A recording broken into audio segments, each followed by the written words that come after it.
Hey, you guys, what's good? Welcome to Esme&Eric's YouTube channel. Forgive me if you hear a little bit of Auntie Rachel in the background. My daughter's watching some videos here. So, you guys, I had to go live on this video. Co-op, Blood Bus Co-op shafted the children. Unexpected, no warning, nothing. And I thought it was worthy of a video. So let's get it going, you guys. I got a video here to share with you guys, and I want to let you guys in on it because it's not cool. The kids are being shafted. You guys can see the screen right here.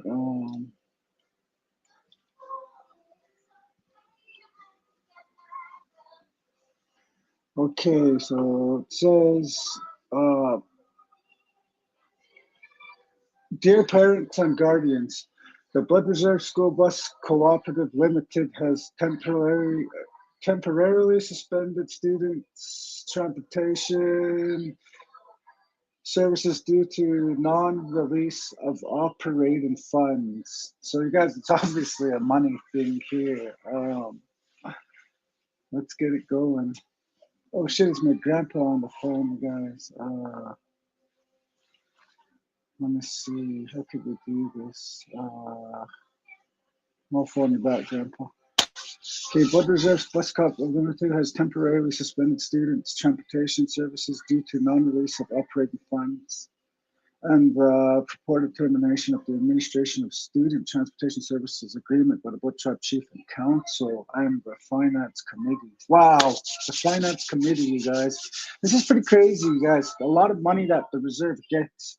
It's sad and unfortunate that it gets funneled through this bus co-op because I heard through the grapevine that some of the counselors that couldn't travel or have criminal records or it's just crazy because prior to last elections, they changed the rules to where you had to have had a non criminal offense in the last 2 or 3 years or something like that. They changed that because there was actually people getting elected that were currently on like warrants. Some that had but didn't even need to go through the criminal record check got on. So, anyways, let's put it this way: if you're a bad apple, they put you at the co-op. And I heard of a lot of these council members went there, and Lord, and God forbid you steal a little bit, skim a little bit off the top. Um, I heard a lot of them go there and use this as their personal funds. So I guess now, like, it kind of like the significance of my video today is just the children, you guys. The children actually got shafted by chief and council unexpectedly. This is like a cheap shot, to them. So there's a lot of parents that do work, a lot of parents that have jobs, a lot of parents that are busy during the morning. So therefore, it's going to be a lot of reorganizing if if we need to, I guess, provide the own ride and co-op's supposed to be paying for that. But yeah, you guys, I thought this was worthy of a video. Give me a second here. My nimble is not my nimble is kind of acting up here.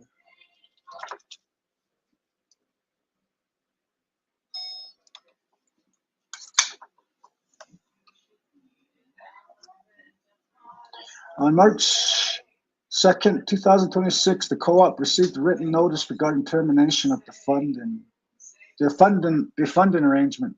On March 2nd, 2026, legal counsel for the co-op formally denied any breach of the agreement. Wow, they got their lawyers on it right away. You'd be surprised, you guys, because this is for the children, right? It's for the kids, and right away their lawyers were on it. So and requested immediate restoration of the funding. As of today, written confirmation of funding restoration has not been received. So therefore, our kids are still shit out of luck, you guys. That's crazy. Following an emergency membership meeting, the members and board reviewed the situation and with deep regret agreed the operation cannot responsibly continue without confirmed funding. Wow. Without confirmed funding. The board has therefore authorized a temporary suspension of bus drivers until funding is restored. Without confirmed operating funds, the co-op cannot lawfully meet payroll, fuel, insurance, fleet safety obligations. The decision was made to protect students' safety and ensure compliance with legal and operational standards. I can't believe you guys wrote this in there. Like, you guys are fucking shafting the kids, and you guys actually wrote this in there. I mean, who the fuck you guys is fucking publicity? Your fucking PR. These are public relations, man. Without confirmed operating funds, you cannot operate lawfully. The decision was made to protect student safety and ensure compliance with legal and operational standards. We want to be clear, this is not related to driver performance. Well, obviously, it's about the fucking money, you meatheads. It's not related to vehicle safety. It's not related to regulatory compliances or fleet staff remain ready to operate. The co-op is fully prepared to resume transportation services immediately upon written confirmation that funding will be restored in accordance with the agreement. We understand the disruption that causes and shares your concern. Our priority remains the safety and continuity of the transportation for Blood Tribe students. Members of the co-op are holding a peaceful day of prayer today in support of students. Are you guys seriously gonna pray about this? You guys seriously gonna fucking pray at a moment like this? Hold on, my toots. Can somebody help my toots back there? Isley, can you help my toots back there? I can hear her screaming. Members of the co-op are holding a peaceful day of prayer. Really, you guys are really fucking praying about this? You guys are praying whoever fucking stole that money better not get caught. Updates will be shared soon as further information becomes available. Sincerely, Calvin Fox. Calvin Fox. Well, you guys, I don't know what to tell you guys, because that is fucking bananas. Like, I've never heard of like the reserve coming off, getting hit like with something so unexpected, let alone the children, you know. But I guess that's what it is, you guys. Wherever this fucking money went, it'll be found. You can't steal money these days and get away with it. I'll tell you guys that.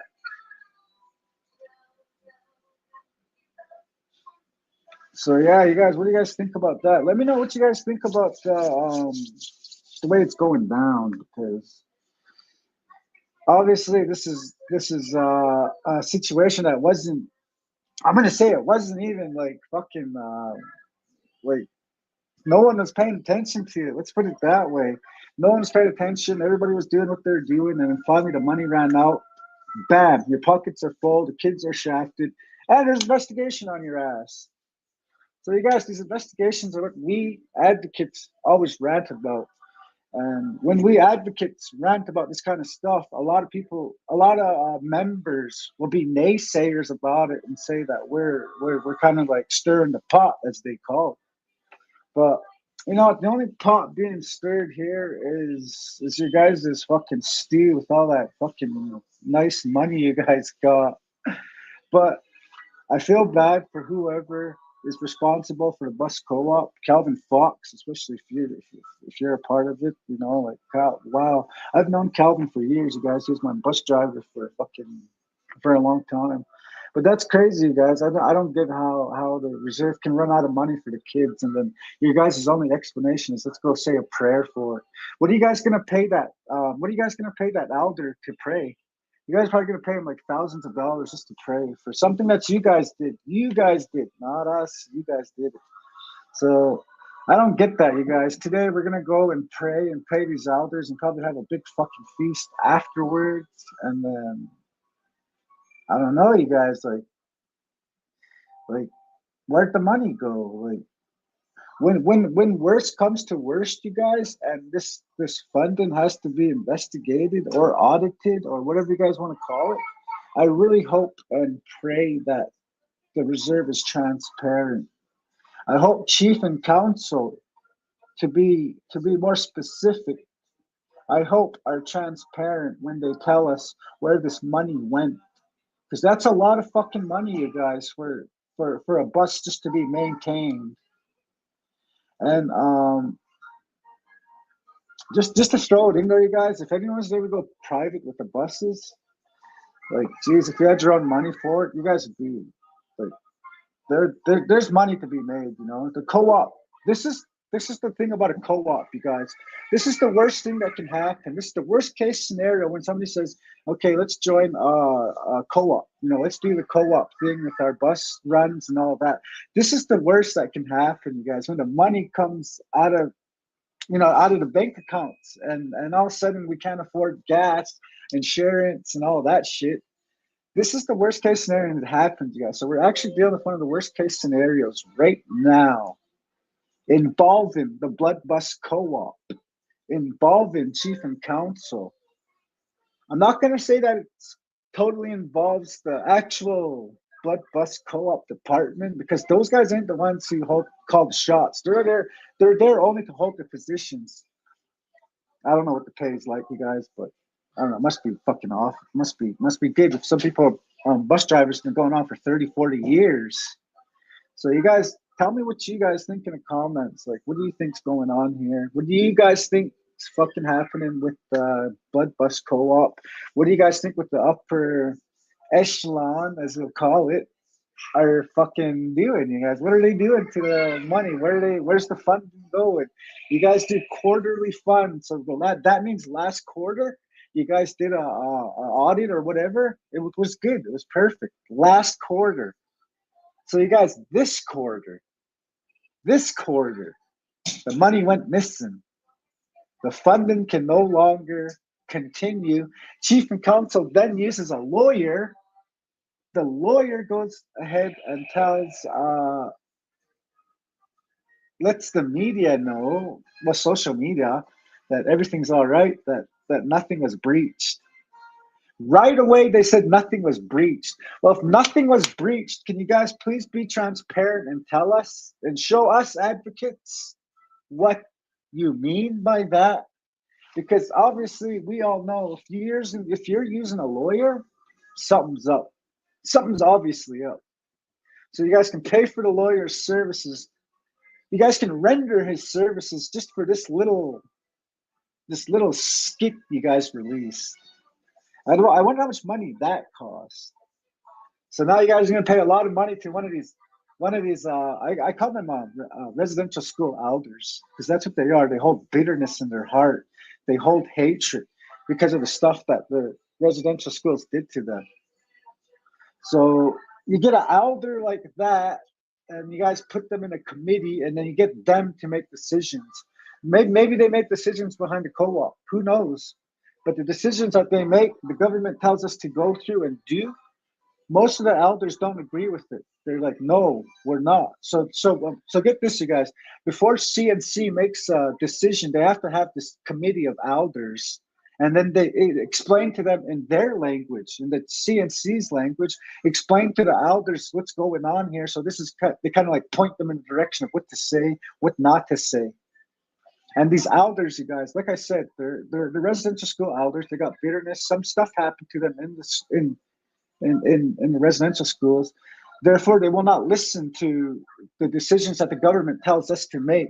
And they're basically telling us every time they give us money, the government, the feds, because that's how we get money transfers. Every time we get a money transfer from the government to CNC, they have to go through this process. So this process, you guys, like it's quarterly. It's quarterly. I want to make that clear to anybody that has a big stink about it today. They go through it quarterly. So 4 quarters in a year, 3, 6, 9, 12. So 3 months ago, you mean to tell me that the bus co-op was fine? It was good. It was blessed. It was funded. 3 months ago, that quarter. Now this quarter, 3 months later, you guys are telling us that there's no funding. So you guys, it's really a mess how we handle things in this, like especially on Kainai, you guys.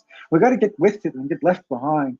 One of the boys made a comment on the Blood Tribe page, and I commented as well. I said, I hope the Blood Tribe's transparent. And I feel like with this new administration, this new CNC, you guys, we're going backwards, you guys. We're going totally backwards. If you guys are not stealing money, you guys are wasting it. You guys are wasting our money. You guys are doing these projects. You guys are double dipping into like the twin rinks when you guys fucked up with the first contractor who wasn't even certified, took off with all our money. You guys weren't even transparent with that. I did a video. I let our people know that where this money went, and then we got the settlement for the acres claim, and then you guys used a little bit of that money and put it to the twin rinks again. So not only you guys are double dipping like in the twin rinks, you guys created a water treatment plant outside by Waterton that's supposed to control Moses Lake, but that water treatment center for some reason keeps giving us members of Moses Lake boil water advisory. So you guys, there's a lot of money that, and then the resort, you guys, Blood Tribe, was gonna put a resort on the north end, and they had a water line. It was like a main that fucking busted. Not saying how much that polluted our water as well. So they were transparent about that as well. The water line that busted, who knows what kind of pollution you guys caused just with that. When I heard that we're supposed to use Cardston or Cohurst, and you guys wanted to use our money, because the reason why I say our money, and I advocate this a lot, you guys, I say our money because it belongs to the members. The members get the money, and the money is dispersed to the committees, which could be chief and council. And then chief and council is supposed to go and give this money out and disperse it properly, legally disperse it. So I don't get, if there's lawyers involved when you guys do these kind of transactions, how the hell do you guys fuck up and not not know that, oh well, I think something's going on here with our funding for the Bud Bus Co-op. I think we should do something about it, because what of all these children that are out of town? Even there's even border kids that come across from the U.S. that go to Cardston. There's a lot of stuff that goes on with the bus co-op. And I can't. It's hard for me to believe that you guys ran out of money quarterly, unexpectedly, and don't know what's going on and can't release any information to us. Us advocates. What I feel is you guys should really be transparent for real. Stop going backwards. This chief and council, we're going backwards, you guys. We're going backwards. I don't know what's going on here, but the kids are being shafted. Blood Bus Co-op is in a mess. It's in an array. Maybe there's a lot more of that going on that we don't know about, and maybe they're just putting it on the co-op. Who knows? There's a lot more to come out, and I hope Blood Tribe is transparent and start releasing information as it comes, because we need to know what's going on. We want to know where that money is, and we can at least tell our people, well, this is where the money went and this is what happened. Because in Brockett, there was it happened to be from Kaina, you guys. Just real quick, Brockett had a member from Kainai working there, Trina Shade, I believe. Her husband's a RCMP. I believe he used to be a Blood Tribe police as well. If I'm thinking of the same Shade cat that I went to school with a few years ago. They got charged for stealing money out of the department in Brockett. And that's really crazy, you guys, because Brockett just came from 2003, that big mess, and a lot of people end up, there was people committing suicide for that. And the Trina Shade and her husband ended up getting charged and for stealing all this money, you guys. And this could be the situation. I'm just saying that because quarterly, 3 months ago, you guys were good with the money. And then this quarter, all of a sudden, we have no money. It's gone. Zilch. You guys used your lawyer. You guys hopped on it real fast. You guys let our people know with a lawyer present that nothing was breached. Well, if nothing was breached, why ain't the buses going? If nothing was breached, why are you guys getting lawyers involved? And why are you guys praying today? If you guys have all that money and you're sitting on it, and I do get this, you guys, the Blood Bus Co-op is going to have to sit down with a committee, an investigator, probably even an auditor to tell them where this money went. where the money went for the co-op. And if they don't explain where the money went, then they can't do any more funding for it. But you guys, mind you this, you guys, it's a co-op. You guys, there's hundreds of people involved in this. Hundreds. The people getting shafted are the bus drivers, the bus owners, and the children, you guys. But most importantly, the children, because the children should be having to go through this. My kids are home right now, so I can hear Auntie Rachel in the background and hear my daughter screaming. You guys, let me know what you think about this video. Let me know what you think about it, and I'll make a part 2 to this. And I gotta get going here because my daughter's right freaking out. And oh, hold on, I'm coming, my girl. So I'll wrap this one up here, and I have to do a part 2, you guys. We have to do a part 2. So like, subscribe, comment to my videos, to my channel. Like my videos, comment my videos, and we'll do a part 2, you guys. Part 2 coming up. Part 2. Peace.